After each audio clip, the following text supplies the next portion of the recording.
bênção, glória a Deus. Quem está feliz, dá um glória a Deus.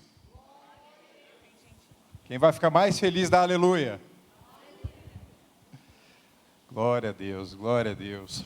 Pedi para você levantar suas mãos. A palavra fala para que os homens levantem as suas mãos e orem, sem contendas nem dúvidas. Levante suas mãos e comece a fazer uma oração, para que o Senhor fale contigo, para que Ele esteja conduzindo cada palavra que você vai ouvir, que vai entrar no seu coração, e que você possa ter entendimento, iluminação, para viver tudo aquilo que Deus tem para você, viver todos os planos e os sonhos que Deus tem para a sua vida. Senhor, muito obrigado, porque nós somos teus. Muito obrigado, Senhor, porque nós podemos dizer que nós pertencemos ao único e verdadeiro Deus. Senhor, nós te agradecemos pelo privilégio de ter Jesus como nosso Senhor e Salvador, como nosso irmão mais velho, e ter o Espírito Santo que nos conduz na verdade, que nos ensina sobre todas as coisas. Senhor, nessa manhã nós queremos nos consagrar a Ti mais uma vez. Nós queremos nos apresentar a Ti, Senhor. E nós queremos, Senhor, ter um encontro contigo, por meio da Tua palavra, da Tua revelação, do Teu Espírito.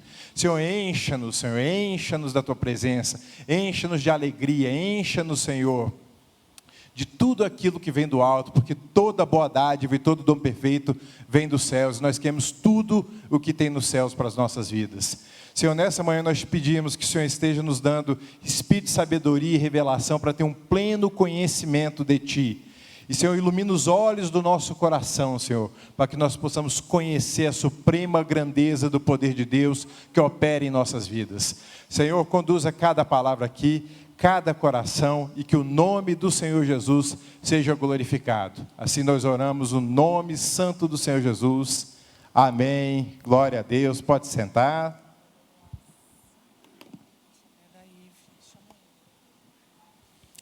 Bom dia, igreja, paz do Senhor, estamos de volta com muita alegria, muita expectativa para aquilo que Deus vai fazer nesses dias de ensino e de aprendizado, em nome de Jesus. Prepara o coração.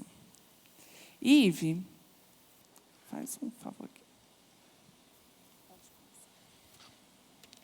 Queridos, nossa primeira EBD de 2023, nós vamos passar por muitas coisas aqui, depois a gente vai falar do livro. E hoje é uma aula introdutória, a gente vai começar falando da EBD, do propósito da EBD, de como que nós vamos estar conduzindo aqui a leitura desse livro. E depois a gente vai estar falando do livro mais especificamente, né? Então a gente vai passar por esses pontos aqui hoje. A importância da palavra, a origem da EBD, intencionalidade, compromisso, testemunho. Beber água é importante? É? Tá bom, lembre-se disso. Pode passar aqui.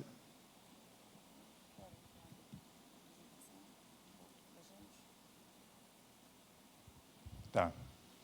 Primeira pergunta aqui que eu queria deixar para vocês é: o que é a verdade?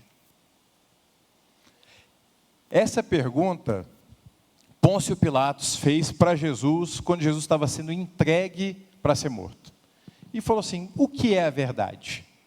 E essa é uma pergunta que todo mundo busca. Essa é uma pergunta da humanidade. As pessoas querem saber o que é autêntico, o que é verdadeiro.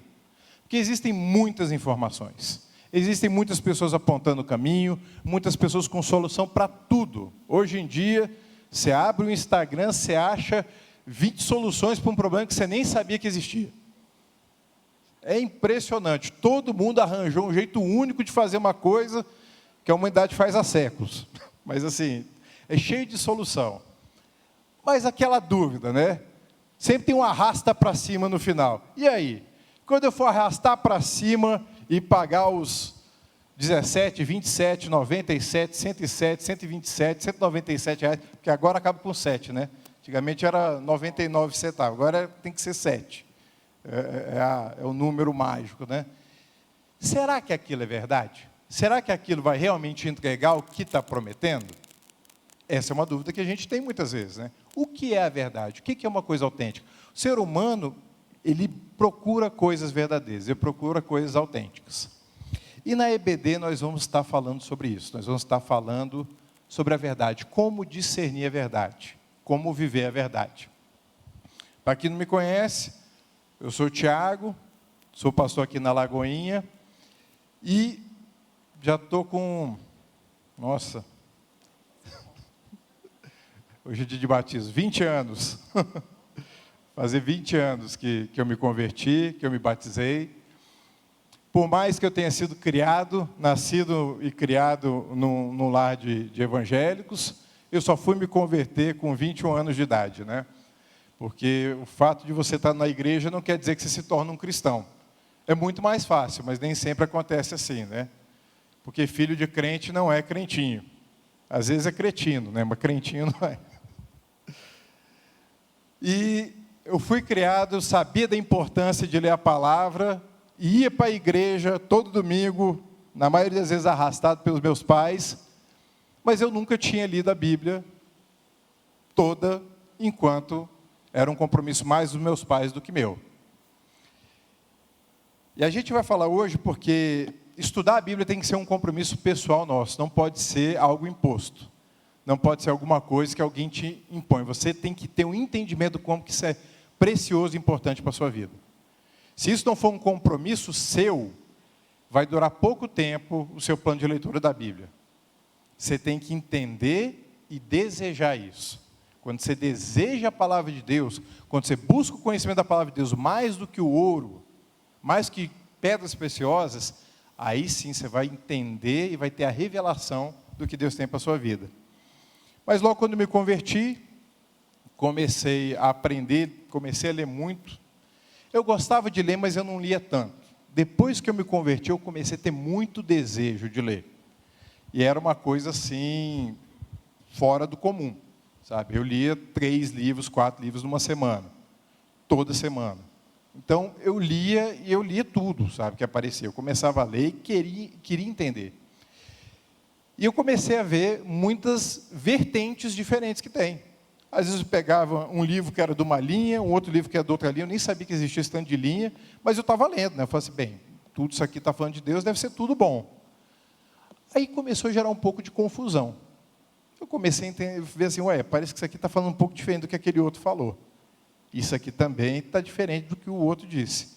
E aí, o que é a verdade? Qual que está certo, qual que não está? Aí eu parei para pensar, bem, se todos eles estão tirando esse conhecimento da Bíblia, eu tenho que conhecer a Bíblia para ter o meu ponto de vista. Parei de ler todos os livros e fui ler a Bíblia. Falei assim, só volto a ler um livro cristão que fala da palavra de Deus depois que eu, no mínimo, conhecer a palavra de Deus. Parei, fui ler a Bíblia. Acabei de ler a Bíblia inteira, falei assim, tá bom, beleza, agora vou voltar a ler os livros. Porque pelo menos eu já tenho um panorama, uma noção geral do que está na palavra de Deus. E comecei a ler outros livros e continuei a ler a Bíblia. E é algo que eu recomendo. Tem muitas pregações, tem muitos cursos, tem muita coisa que fala sobre a Bíblia. Mas e você? Você já leu a Bíblia por você mesmo? É muito importante, porque se vier alguma coisa que talvez não seja bem o que está na palavra, se você não conhecer a palavra, você não vai ter nem critério para avaliar isso. E nós somos guiados pelo Espírito Santo, amém? Nós não somos guiados por gurus, por coaches, por mentores, por nada. Pessoas cheias do Espírito Santo, que têm conhecimento, podem nos auxiliar no processo, mas quem nos guia é só o Espírito Santo. E o Espírito Santo nos traz à memória aquilo que Jesus ensinou, e o que ele ensinou está na palavra. Se eu conheço a palavra, eu vou saber o que Jesus ensinou e o Espírito Santo vai me lembrar. Se eu não conheço a palavra, o Espírito Santo não vai poder me lembrar algo que eu não sei. Faz sentido? O quê? Pode voltar ao slide anterior. Bom, eu sou a Natália, sou esposa do Tiago, também... Deixa eu só acabar aqui. Ele lembrou. Aí, pouco mais de um ano depois que eu me converti, eu fui servir como professor auxiliar de uma escola bíblica, e aconteceu do professor sair de férias. Aí eu fui dar aula. Eu fui dar aula por um grupo que assim, eram eram 5 pessoas, sendo que 3 eram da mesma família. E a mãe obrigava a ir porque eles eram adolescentes. Então, era muita gente que não tinha muita opção de estar em outro lugar. E eu comecei a dar aula e eu vi que, poxa, esse negócio daí, gostei disso. E comecei a dar aula já pouco mais de um ano depois que eu me converti. E quanto mais eu dou aula, mais eu vejo que eu preciso aprender. Quanto mais eu me coloco na posição de professor, mais eu vejo que eu preciso ser aluno. Porque toda vez que eu ensino alguma coisa, eu vejo, poxa, eu não sei muito bem sobre o que eu estou falando. Aí eu tenho que estudar um pouco mais. E para a gente estar andando com Deus, a gente tem que ter essa sede de conhecer mais, esse desejo de sempre ser aluno. Uma pessoa que quer ensinar, ela antes de tudo tem que querer aprender. Porque a partir do momento que a pessoa acha que sabe, essa pessoa tem que parar de ensinar e voltar só a aprender. Porque ninguém sabe por completo. Então, é um prazer estar aqui com vocês. É algo que eu gosto muito. A gente tem uma alegria muito grande em ver as pessoas recebendo a palavra, vivendo a palavra e recebendo as bênçãos que Deus prometeu na palavra. Então, nosso desejo aqui na EBD é que vocês cresçam. Vocês cresçam de uma forma extraordinária, de todas as formas possíveis. Porque Deus é poderoso para fazer muito mais do que tudo que nós pedimos ou pensamos. Amém? Então, eu sou Natália, sou esposa do Tiago, né? Nós servimos aqui na Lagoinha desde o comecinho. E ano passado veio, né, o desafio da gente começar a escola bíblica dominical. E a gente recebeu isso com grande privilégio e muita alegria também. E eu aceitei Jesus, eu era muito pequena na igreja, dos meus 6 para 7 anos. Foi quando eu conscientemente levantei as minhas mãos, falei que eu queria entregar meu coração para Jesus e viver para Ele. Fui a primeira da minha casa, eu ia para a igreja com as minhas tias. Logo depois que eu fui, minha irmã começou a ir também. Minha mãe, logo depois, se converteu. E minha mãe viveu uma transformação de vida muito intensa. Minha mãe bebia muito, fumava muito, tinha uma vida assim, totalmente desregrada, mesmo com a gente pequena. Ela se separou, a gente ainda era pequena. Então, a nossa vida era muito sem rumo. Apesar de eu ter poucas memórias, porque eu era muito criança. E quando minha mãe se converteu, eu tinha ali para os meus 8 para 9 anos, a nossa vida realmente foi transformada, né? Ela foi liberta do pecado, ela nasceu de novo. Então, a gente começou a frequentar a igreja. E eu frequentei a igreja, comecei a servir desde pequenininha, né? Já servia ali no Kids com os meus 10, 11 anos. E fomos vivendo essa rotina de igreja, de frequentar e tudo. Lá para os meus 14, 15 anos, eu comecei a dar uma debandada, né? Comecei a ter amigos fora, querer conhecer o mundo, e foi um momento de transição de igreja. A gente saiu da igreja que a gente congregava, minha mãe foi para outra. Nessa transição, eu e minha irmã, a gente acabou se perdendo ali e começou a viver uma vida muito mais de fachada. Quando eu tinha os meus 16 anos, estava na véspera de fazer 17, eu fui para um encontro, né, reencontrei um amigo na igreja, ele ficou ali, nos apoiou, fui para o encontro e ali eu decidi voltar para Jesus e me firmar. Foi lá que eu conheci o Tiago, né, nessa idade, e conheci um grupo de pessoas que cresciam juntos na palavra, né, era um discipulado. Nessa idade não, eu já tinha 19 anos, tá, gente? Não, quando a gente 16, começou não. a namorar, quando eu te conheci, eu tinha 17. Aí, a gente começou a namorar com 19, calma, gente. Casamos cedo também. E foi a primeira vez na minha vida que eu conheci pessoas que levavam a Bíblia a sério. Quando eu conheci o Tiago, conheci esse grupo, eu comecei a ver que tudo era voltado para a palavra. A vida era inserida na palavra. A Bíblia não era só uma coisa que a gente lia na igreja, não era só uma coisa que a gente citava de vez em quando. Todo esse tempo que eu vivi na igreja, eu fui ensinada a ter comportamentos cristãos, né? Eu sabia o que eu podia e o que eu não podia fazer, eu sabia o que era aceitável e o que não era aceitável fazer, apesar de, quando está fora da igreja, em alguns momentos, a gente dava uma relaxada, né? Que negócio, hoje você esquece que você é crente, dá uma relaxada, não precisa ser tão sério. E, de repente, eu comecei a conviver com pessoas que levavam tudo a sério, que levavam um troco da padaria a sério, que levavam pegar uma balinha e comer antes e dar graças. Tinha um compromisso com Deus. E eu falei assim, nossa, então tem alguma coisa. E foi quando eu comecei a me interessar mais pela Bíblia, de conhecer, de saber o que estava lá, o que tinha lá que era para mim, não era só uma história. E timidamente eu fui ali lendo, conhecendo, buscando, mas algo ainda muito superficial, sabe? Não tinha um compromisso com aquilo. A gente começou a fazer alguns cursos na igreja, tinha lá o período de leitura bíblica, mas não tinha um aprofundamento. E assim fomos seguindo. A gente teve que se mudar um período, ficamos uns períodos aí de transição também, quando mudamos para São Paulo, e eu comecei a buscar, porque já não tinha mais esse amparo, né, de discipulado, de um pastor por perto. Comecei a buscar em casa, mas nada ainda muito profundo. Nós voltamos para Brasília no período da pandemia, e aí se eu olhasse para mim e falar, nossa, sabe muito de Bíblia, né, conhecia muito da palavra, mas nunca tinha ido profundo do tanto que eu sabia que Deus esperava de mim. E durante a pandemia, todo mundo em casa, a gente continuou congregando na nossa igreja em São Paulo online, estava todo mundo online mesmo. E eu convivi um tempo com uma tia que ela estava passando um problema muito difícil, ela tinha tido o filho dela tinha sido preso. E eu comecei a perceber que ali eu tinha uma oportunidade de semear a palavra. E eu falei, tia, vamos reunir uma vez por semana para ler a Bíblia? Eu leio, a gente se explica, eu te explico como é que é e tudo, e ela topou. Depois minha sogra começou a enfrentar algumas situações, eu convidei minha sogra a participar. Era um grupo online, uma vez por semana, a gente lia um capítulo da Bíblia. E, de repente, eu fui lembrando de pessoas, Deus foi trazendo pessoas à minha memória, e surgiu um grupo que se chamava Mulheres na Palavra, durante a pandemia. E, durante a pandemia, a gente ficava estudando, e ali foi quando eu fui ver que a Bíblia é extremamente profunda. E Deus foi revelando muitas coisas. Então, foi um momento da minha vida que eu peguei a palavra e eu não aceitava sair de um versículo sem entender o que aquele versículo queria dizer. Eu perguntava, por que está essa planta?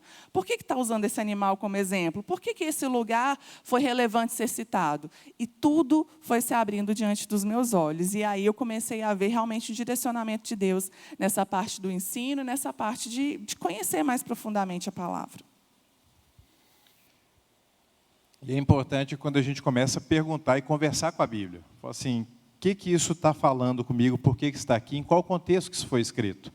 Quando a Natália começou esse grupo de estudo, ela começava a mergulhar. E, às vezes, ela ficava muito tempo num capítulo e ia e via, e queria saber o que estava lá no grego, queria saber o que estava no equivalente no outro evangelho, e juntava o texto, qual que era o contexto, onde que eles estavam. Então, eles saíram daqui, foram para cá.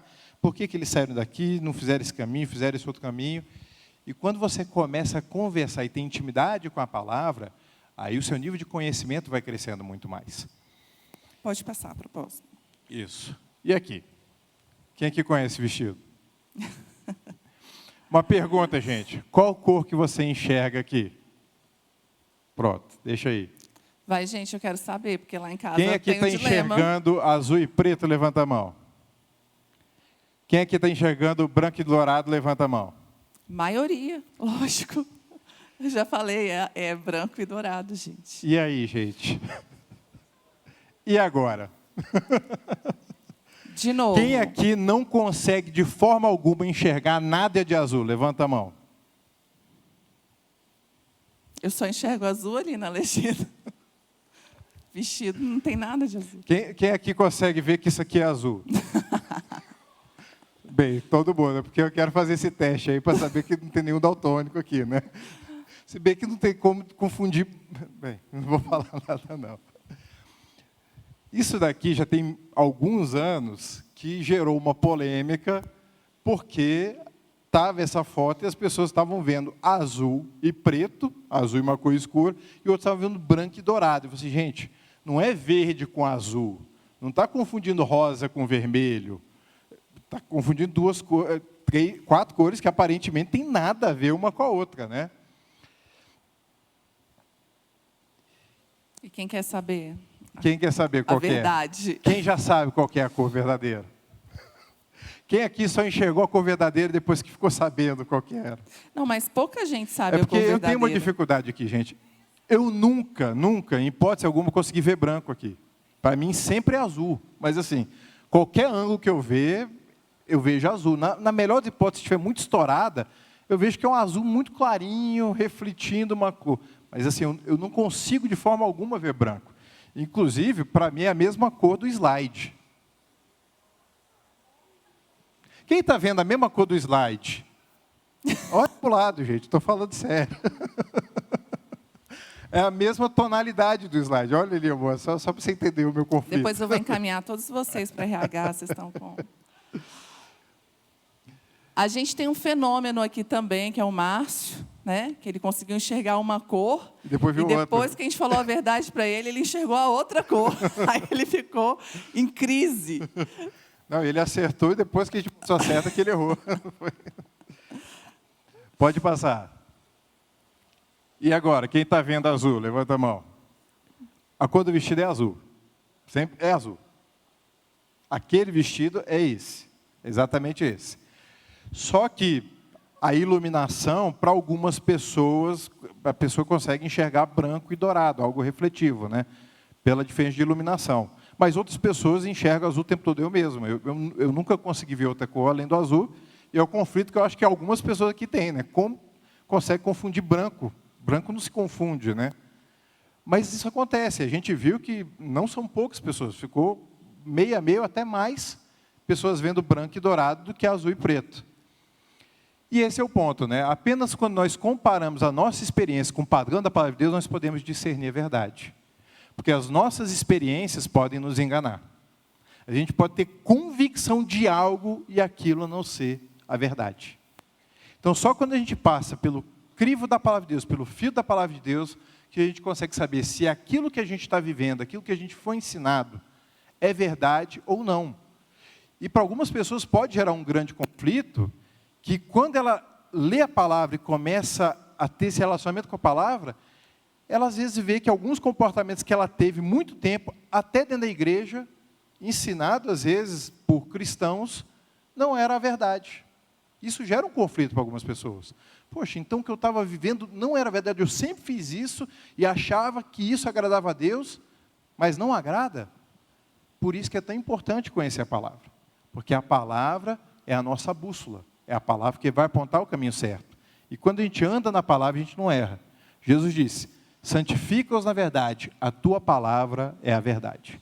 Jesus é a verdade, e a palavra é a verdade. Então, conhecer a palavra é o que vai nos manter no caminho certo. Passa 2 slides. Isso, passa aí. Pronto. Sobre a EBD, gente. Qual que é a importância do ensino bíblico? Esse pastor, Antônio Gilberto, foi um pastor, escritor da CPAD, que é a Casa Publicadora da Assembleia de Deus, muito influente no meio cristão, e ele falou, o mesmo Jesus que disse, ide e pregai, na mesma ocasião disse, ide e ensinai.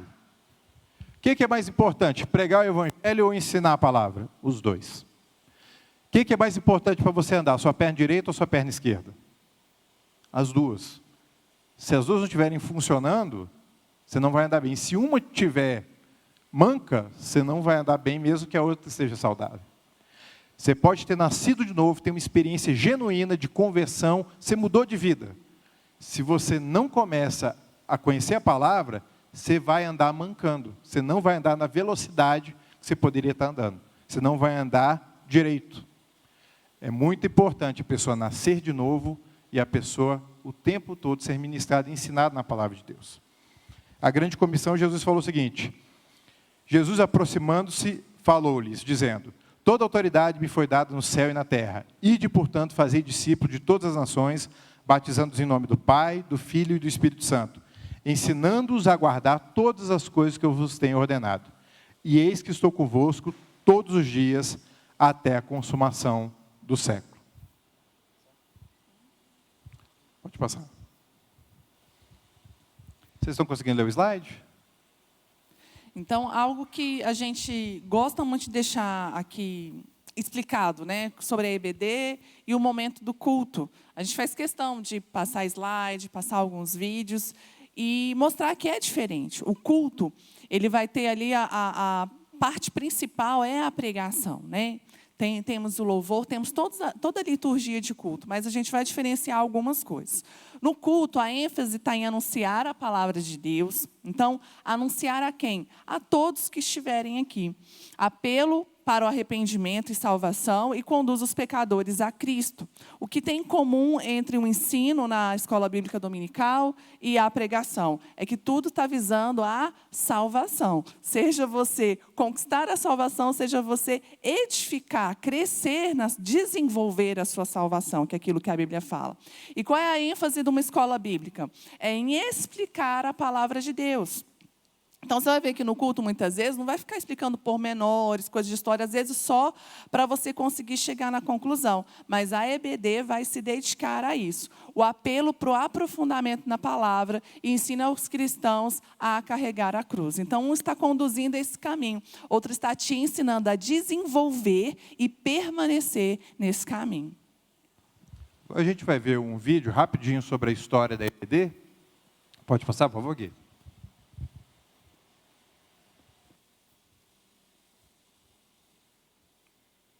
Pode aumentar.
Isso.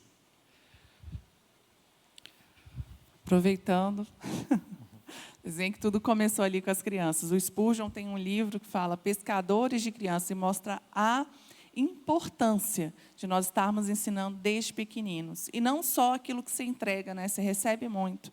Então, nós temos o nosso Ministério Infantil, o nosso Kids, e às vezes a gente acha que a gente está lá por uma necessidade, né? Mas eu quero dizer que quem está lá é por uma oportunidade. Então, segunda-feira nós teremos curso de voluntários. Se você ainda não é voluntário, já é membro da igreja, se inscreva para servir. E se você já é voluntário e tem esse desejo, vai ficar um tempo lá no Kids, fica 1 mês servindo, fica 6 meses servindo. Vocês vão ver o tanto que Deus trabalha e transforma as nossas vidas através do Ministério com Crianças do Ensino. Queria que vocês abrissem a Bíblia em Efésios, no capítulo 4. A partir do versículo 11.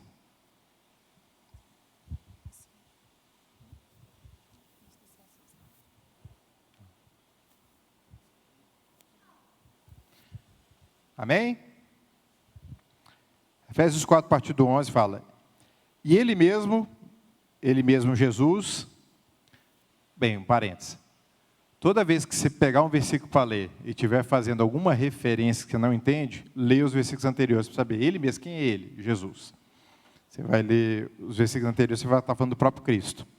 E ele mesmo concedeu uns para apóstolos, outros para profetas, outros para evangelistas e outros para pastores e mestres, com vistas ao aperfeiçoamento dos santos, para o desempenho do seu serviço, para a edificação do corpo de Cristo, até que todos cheguemos à unidade da fé e do pleno conhecimento do Filho de Deus, ao estado de uma pessoa madura, à medida da estatura da plenitude de Cristo, para que não sejamos mais como crianças, arrastados pelas ondas e levados de um lado para o outro por qualquer vento de doutrina, pela artimanha das pessoas que pela astúcia induzem ao erro. Então, quais são os propósitos que a gente tem aqui de estar estudando a palavra de Deus? Você se preparar para a obra do ministério. Você só pode ser um bom ministro se você manejar bem a palavra da verdade. Muitas pessoas podem ministrar, cantar, fazer várias coisas na igreja.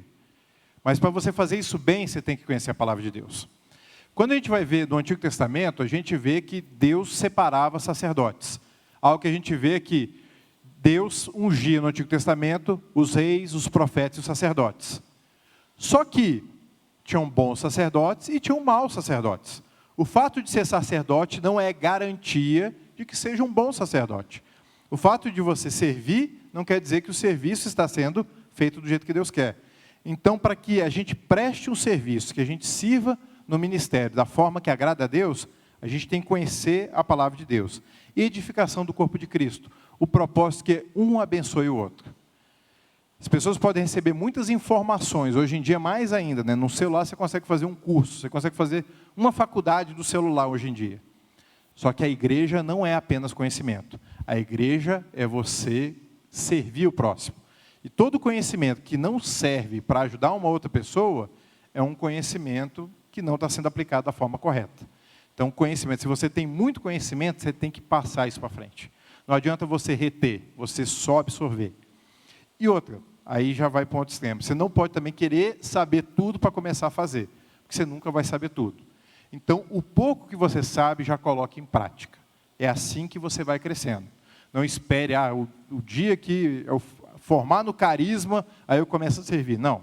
Sirva enquanto você está aprendendo. Não fique parado. Vá servindo, na medida da luz que você tem, vá colocando aquilo em prática. Unidade da fé e do conhecimento de Cristo. Existem coisas que são essenciais no Evangelho. Existem coisas que não são essenciais. Outro dia eu estava vendo um pastor respondendo uma caixinha de perguntas, e eu falei assim, o que você acha das igrejas que são pintadas de preto e que têm iluminação? Que hoje em dia a igreja... Worship, chama? É? Ele falou assim, gente, isso é periférico. Se a parede está pintada de verde, de branco, de preto, o que importa é o que está sendo ensinado. Então a gente tem que saber o que é essencial e deixar as coisas periféricas com menor importância. A gente não pode gastar muito esforço e muita energia com coisas que não são centrais. E às vezes as pessoas perdem muita energia discutindo coisas que no fim das contas vai gerar salvação de quem? De nada. Então, tem uma frase da época da Reforma Protestante que falava o seguinte, nas coisas essenciais, unidade. Tem coisa que todo cristão tem que concordar. Não dá para pensar diferente. Jesus é o único caminho. Só existe um Deus, Criador de todos. A palavra de Deus é a verdade e é o nosso manual de fé e prática. Deus Pai, Deus Filho, Deus Espírito Santo, 3 em 1. A igreja é una, é uma só. Porque não é a placa que define quem é a igreja, mas o Espírito Santo morando dentro de você que define se você faz parte da igreja. Salvação eterna, a volta de Jesus, o perdão dos pecados. Tem coisas que são centrais, não dá para pensar diferente. Tem outras coisas que não são, e nessas outras coisas, falo, nas não essenciais, respeito.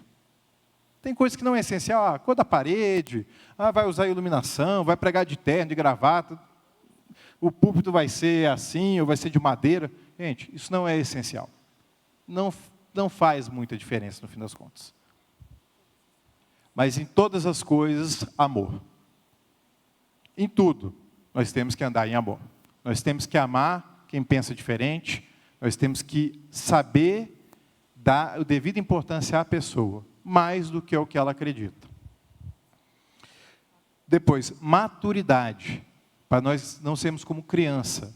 A criança tem uma fase, e é bonitinho quando a criança está na fase dela.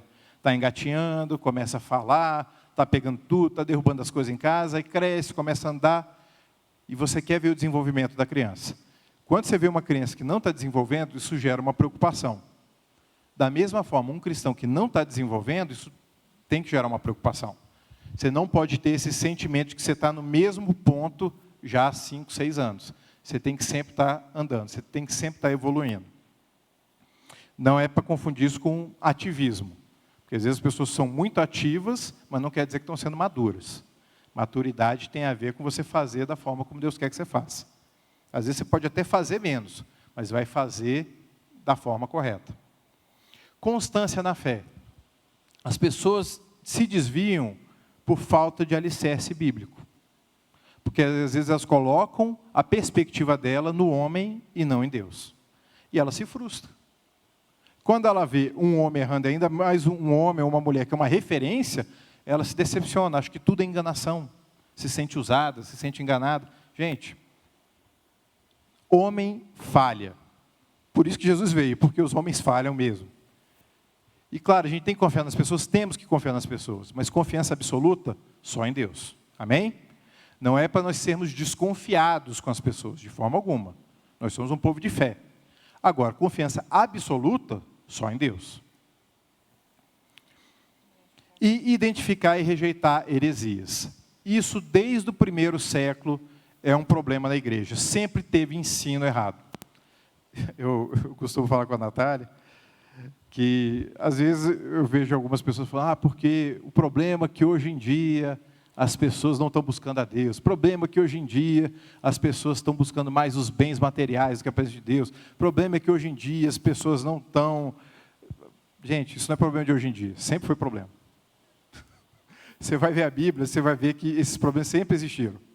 Então, às vezes, as pessoas ficam chocadas, assim, nossa, hoje em dia a igreja não faz... Não, a igreja sempre teve esses problemas. Sempre. E a igreja, quando a gente fala, é a igreja universal. Cada congregação tem sua peculiaridade. É uma igreja universal. É. A igreja universal... Eu sou a universal. Igreja universal. Igreja católica, igreja universal, quer dizer a igreja de todas as pessoas. Católico significa universal, você sabia disso, né?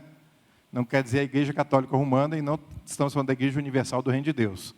Igreja universal, igreja católica, é a reunião de todos os santos, é a igreja invisível. É a igreja de todos aqueles que receberam Jesus como Senhor e Salvador. Isso é a igreja universal, assim, eu não falo de verdade porque está falando que eu estou falando que a outra não é, mas assim, essa que é o sentido de igreja universal, pronto. Não da denominação. Pronto, é isso. Só para deixar claro aqui. E a... Você está falando de identificar e rejeitar as heresias. Logo nesse ponto. E, voltando aqui. Para a gente identificar... porque fica estranho, né? Identificar e rejeitar heresias. Quando a gente conhece a palavra de Deus, a gente começa a saber o que não está na palavra de Deus, a gente começa a ver que, opa, calma aí, isso aqui está levando para outro caminho. Um ensino que é centrado no ser humano, um ensino que deixa Deus à margem, coloca o reino de Deus como acessório, tem que ser rejeitado. O reino de Deus é central. Viver a vida de Deus é central. Não é brinde. A vida eterna não é um brinde que você vai ter depois de ter conquistado tudo aqui na terra. Você vai conquistar tudo e tal, e depois você ainda vai ter salvo. Não. Se tudo der errado, tudo já deu certo, porque eu tenho a vida eterna. Isso é o central. Amém? E pronto, pode passar. E aqui na EBD a gente vai ver que a revelação do propósito de Deus é progressiva ao longo da história. Lá de Gênesis a história vai se desenrolando. E Deus vai mostrando spoilers o tempo todo. O tempo todo Deus vai mostrando coisas que vão acontecer. A palavra de Deus é profética, então ela sempre está anunciando o futuro. Mas ela vai progredindo. Tanto que quando você vai ver, o Antigo Testamento, ele tem uma revelação de Deus muito mais limitada do que no Novo Testamento. Mas tudo é palavra de Deus. Só que você tem que entender que a revelação era menor. Então, no Novo Testamento, a gente tem a revelação plena. Então a gente tem que ler o Antigo Testamento com o filtro do Novo Testamento. Amém? Pode passar, pronto. O que vocês estão vendo aqui? O que vocês acham que representa essa imagem? Alguém? Jesus no trono e os anjos tocando. Confuso, né? Quem aqui Mas viu dá para ter Jesus uma no trono ideia. aí, ó? Só André. Por enquanto. Pode passar. É mais ou menos o Antigo e o Novo Testamento. No Antigo Testamento já estava tudo lá, mas não estava tudo encaixadinho. Não estava tudo na ordem, não estava tão claro. No Novo Testamento a gente tem a revelação completa de Jesus. O Antigo Testamento já fala de Cristo. Desde Gênesis já fala que viria o Messias. No Novo Testamento a gente vê a plenitude. Pode passar? E tanto o Antigo quanto o Novo Testamento têm que ser estudados. Algumas pessoas falam, eu vou ler só o Novo Testamento, o que é que fala de Jesus? Comece pelo Novo Testamento, eu até recomendaria isso. Mas toda a Escritura é divinamente inspirada, toda a Escritura é útil. Quando você lê na perspectiva correta, você entende que eu estou em uma outra aliança, eu não estou na antiga aliança, então as práticas do Antigo Testamento não são para hoje, mas os princípios são o mesmo, porque Deus é o mesmo, aí você consegue juntar os dois. Passar? E 2 Timóteo 3,16 fala, toda escritura é inspirada por Deus e útil para o ensino, para a repreensão, para a correção, para a educação na justiça, a fim de que o servo de Deus seja perfeito e perfeitamente habilitado para toda boa obra. Toda a escritura é inspirada por Deus. O Antigo Testamento, desde Gênesis até Apocalipse. Tudo é palavra de Deus, tudo é útil para as nossas vidas. E é importante a gente entender que a revelação ela é progressiva, porque às vezes a gente pega um texto, se atém àquilo que a gente entendeu naquele momento e acha que aquela é a resposta.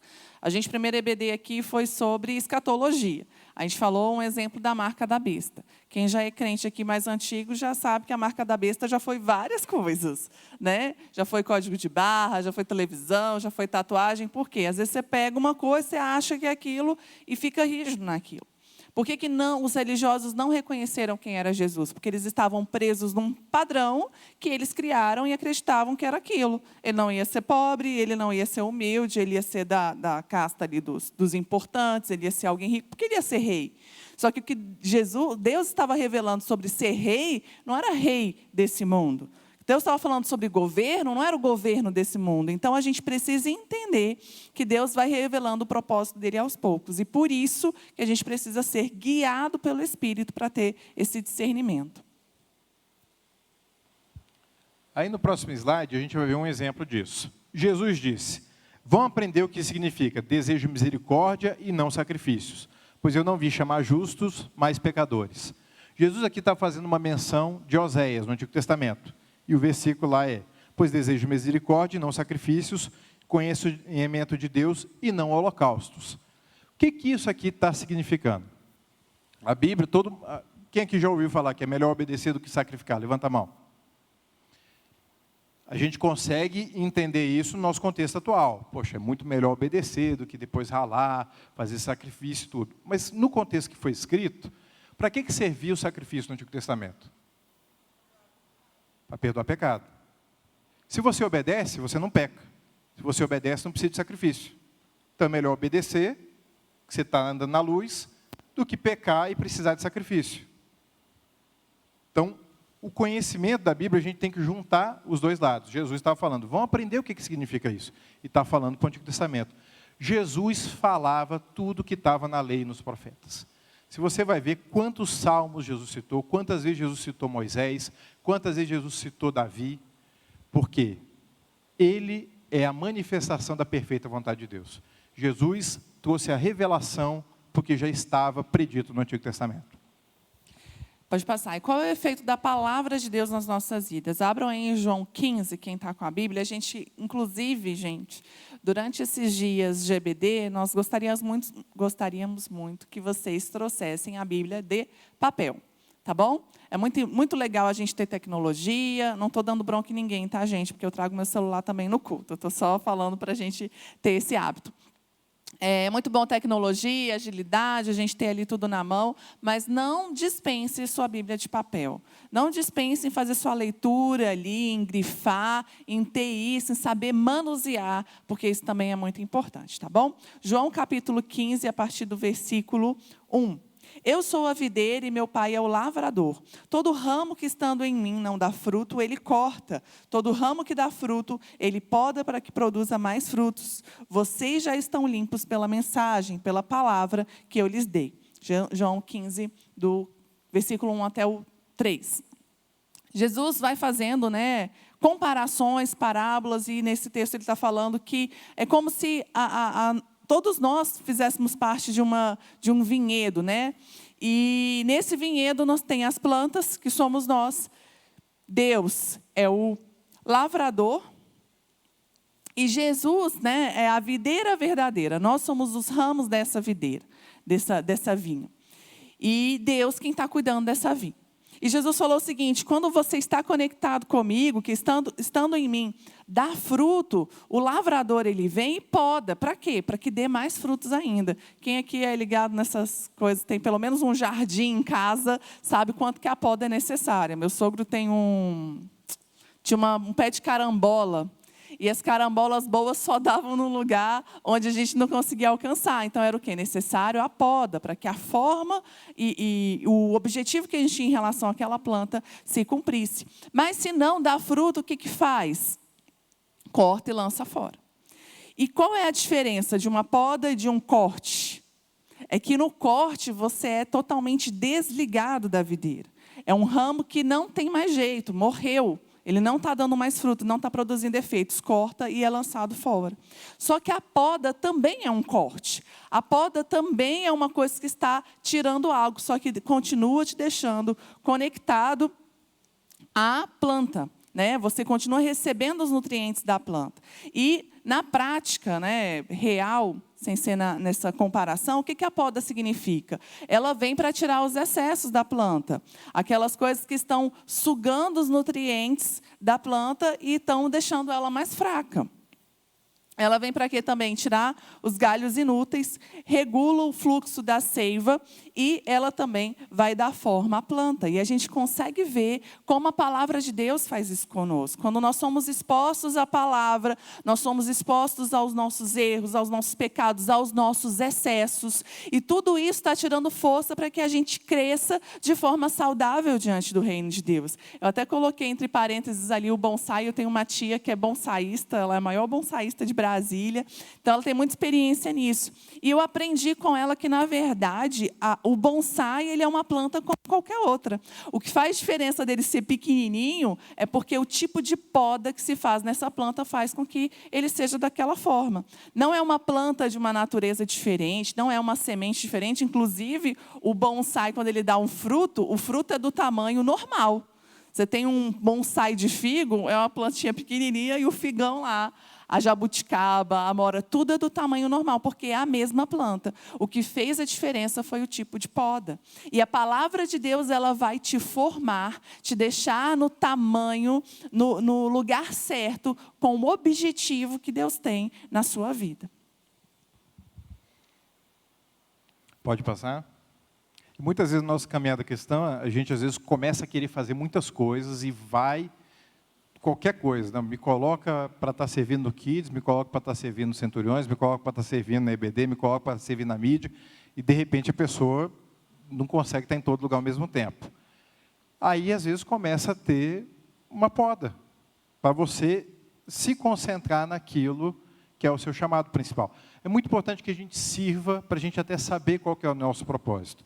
Ninguém vai descobrir o seu propósito sentado no banco. Você vai descobrir o seu propósito quando você está trabalhando. Quando você trabalha, aí você vai ver o que aquece seu coração. O que realmente te dá prazer e você se sai melhor. Então, você tem que fazer para descobrir o que você é bom em fazer. Tem algumas promessas para quem conhece a palavra de Deus. Lá em Josué 1:8 fala: não cesse de falar deste livro da lei. Pelo contrário, medita nele de dia e de noite, para que você tenha o cuidado de fazer segundo tudo que nele está escrito. Então você prosperará e será bem-sucedido. E João 15, continuando o capítulo que a gente leu, Se permanecerem em mim e as minhas palavras permanecerem em vocês, pedirão o que quiserem e lhes será feito. Porque quando você está em Cristo e as palavras dele em você, você vai saber o que e como pedir. E aí você vai ver o resultado das suas orações. Amém? E outra coisa, só... Parou aí? Igual a gente vai ver um vídeo rapidinho, tem que ser rapidinho mesmo, que... se bem que aqui é mais adiantado, né? A gente vai ver um vídeo rapidinho aqui sobre o efeito da palavra de Deus no cérebro humano. Talvez alguns de vocês já tenham visto isso. Pode rodar.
Pode passar. Já temos muitas respostas, né? Só uma pergunta. Quem aqui trouxe a garrafinha de água?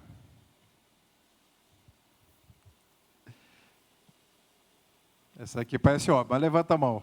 Quem aqui sabe que beber água é muito importante, todo dia? Quem aqui, mesmo sabendo, esquece de beber água? Eu levanto a minha.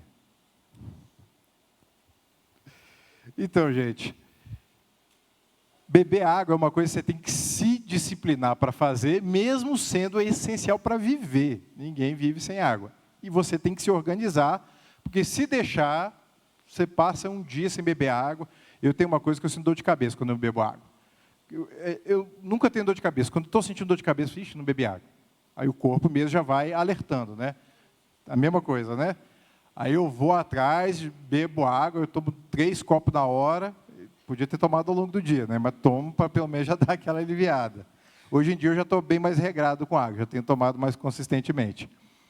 Ontem a gente estava terminando de revisar, fizemos tudo da água e eu comecei a passar muito mal, comi alguma coisa que não me fez bem.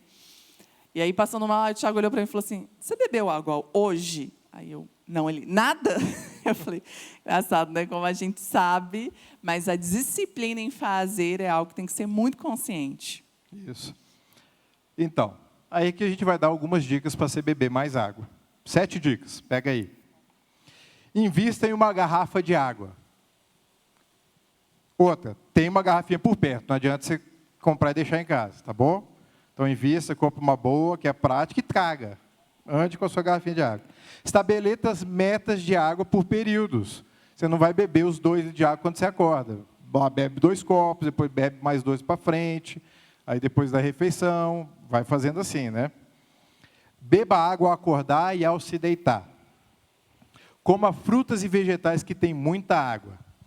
Coloque alarme no celular. Já colocou? Já viu aquele aviso? Beber água, aí aparece um negocinho assim, um pop-up, pronto. E água com gás ou aromatizada pode ser mais atrativa. Eu comecei a comprar garrafinha de água com gás, e vez ou outra, você não toma água, não toma água com gás, que no fim das contas é água também, pronto. Agora, a gente também vai passar aí para vocês 7 dicas para você ler mais a palavra de Deus. Pode passar. Aperta aí. Isso. Invista em uma Bíblia de estudo. Tem uma Bíblia sempre por perto. Também não adianta você comprar uma Bíblia e nunca ler. Gente, vocês passarem aqui no nosso Achados Perdidos, tanta Bíblia boa que tem, e o povo não volta para pegar. Isso me assusta. E eu não estou falando daqui. Todas as igrejas que eu passei até hoje é assim. Um monte de Bíblia empilhado, e cadê o povo para pegar essa Bíblia? Deve ter muitas outras em casa, é o que eu espero, né? Deve ter outras em casa que está lendo, mas tem umas Bíblias boas, muito boas. Eu falei, gente, essa daqui merecia estar sendo mais lida, né? Estabeleça metas de leitura por períodos. Vou ler 5 capítulos, vou ler 8 capítulos, vou ler 3 capítulos. Estabeleça metas. Vou ler 2 capítulos quando acordar, vou ler 1 na hora do almoço. Tem um momento melhor no fim do dia. Coloque metas para você estar lendo. Escute músicas e ministrações bíblicas que falem da palavra de Deus, porque isso vai o tempo todo te conectar à palavra. Coloque alarme no celular e no aplicativo. Tem aplicativo, o Glorify, o Holy Bible, que às vezes vai lá e mostra, ó, já leu a Bíblia hoje? Abra o aplicativo. E outra, tradução atualizada da Bíblia pode ser mais atrativa. Às vezes a pessoa pega uma tradução que ela não consegue entender o próprio português. Isso atrapalha, gente. Então, pegue uma tradução que você se familiariza. Opa, gostei dessa daqui, entendi tudo que está escrito. Siga ela. É bom, o importante é você ler a palavra. Depois você lê outra tradução. Entenda, você vai ler a Bíblia até Jesus voltar, amém? Então você pode ler várias traduções. Começa com uma e depois você lê outra. Depois você lê uma mais erudita, uma de 1720, se você quiser, uma mais rebuscada. Mas leia. Eu costumo recomendar a NVI, que é uma Bíblia muito boa, é uma Bíblia moderna e é bem fiel. Tem a NVT, mais recente, que nova versão transformadora. NVI é a nova versão internacional. Tem a NAA também, que é muito boa, que é a Nova Almeida atualizada. Pegue uma Bíblia, uma tradução que você se identifica e leia. Amém? Teve uma irmã que ela falou outro dia, comprei uma Bíblia para o meu filho, gostei da tradução, estou lendo nela. Amém, lê. Pronto, ela gostou, não me identifiquei. Pronto, começou a leitura dela na Bíblia do filho. Não tem problema algum. É tudo a palavra de Deus. E aqui em Efésios 5, 25 e 26 fala, porque Cristo amou a igreja e se entregou por ela, para que a santificasse, tendo-a purificado por meio da lavagem de água pela palavra. Então, quando a gente está falando da palavra de Deus e da água, não é por acaso. A mesma função que a água tem para a nossa vida natural, a palavra de Deus tem para a nossa vida espiritual. A água nos alimenta, a palavra de Deus nos alimenta. A água nos limpa, a palavra de Deus nos limpa. Da mesma forma que a água é essencial, sem a água a gente não vive, sem a palavra de Deus a gente não vive espiritualmente. Pode passar. Mais um aqui, o último vídeo, bem curtinho.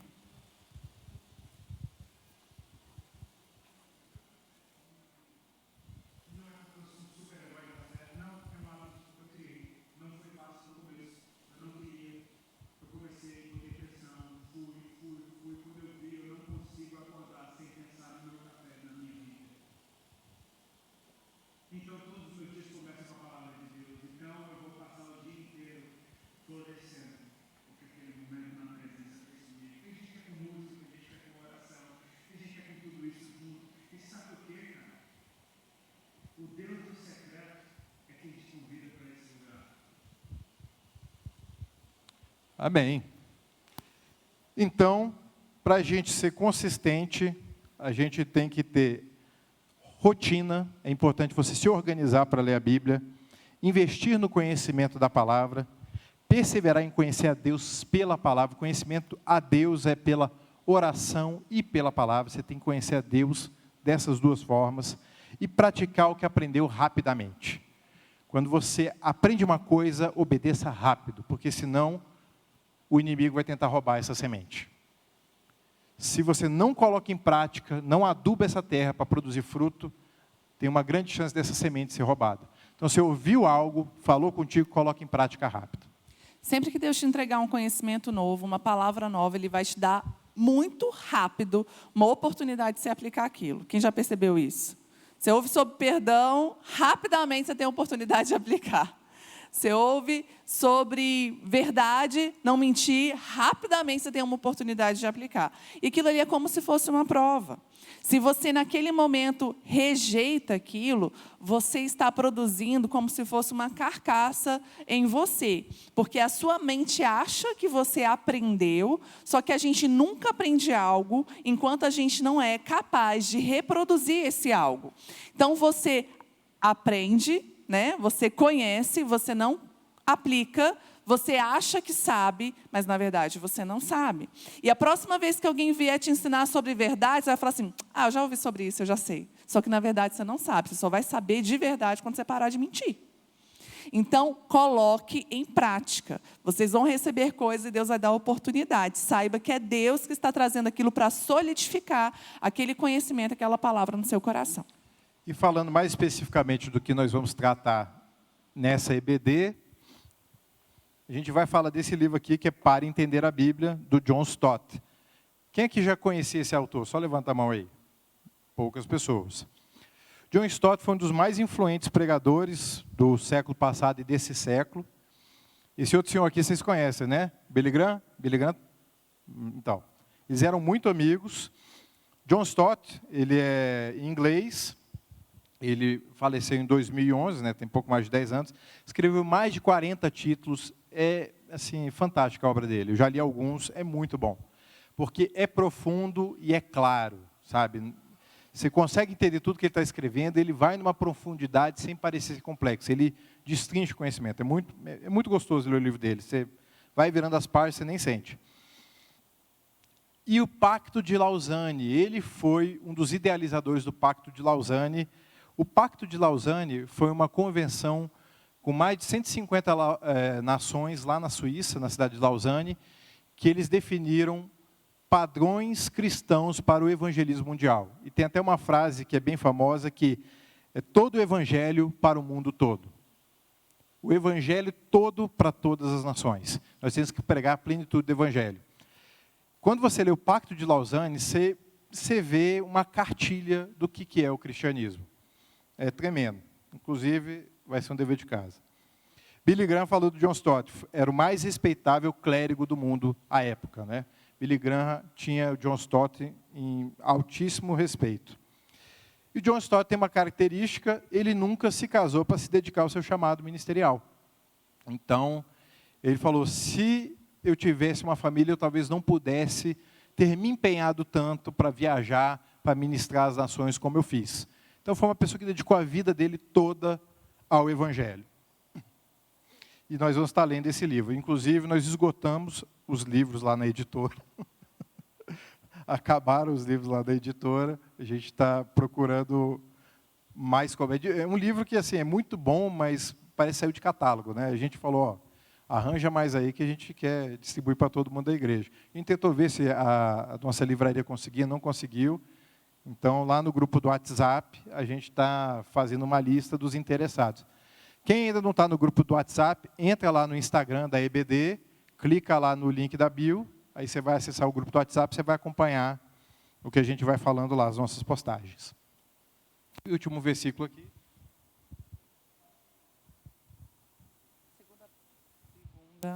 2 Pedro 3, 17 e 18. Cresçam, porém, na graça e no conhecimento do nosso Senhor e Salvador Jesus Cristo. A Ele seja a glória, agora e para sempre. Amém. A vontade de Deus é de ter filhos maduros. Então, nós crescemos no conhecimento de quem Deus é e do que a palavra de Deus revela a nós. Nosso principal objetivo nessa primeira aula de 2023 é que vocês, inspirar vocês a buscar, a serem intencionais nessa busca, nessa dedicação.